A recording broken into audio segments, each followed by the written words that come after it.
Yannis নামের এক তরুণী মোবাইলে নিজের ছবি এডিট করছিল।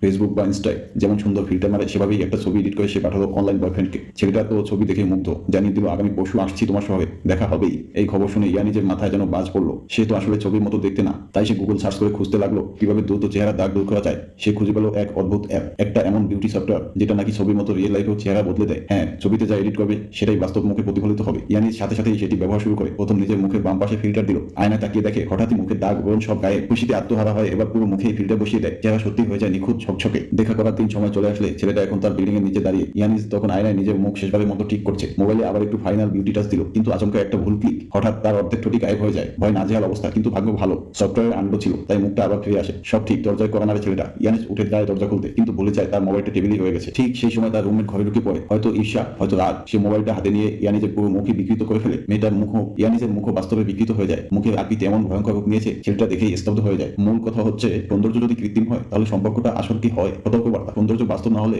সম্পর্কও টেকে না।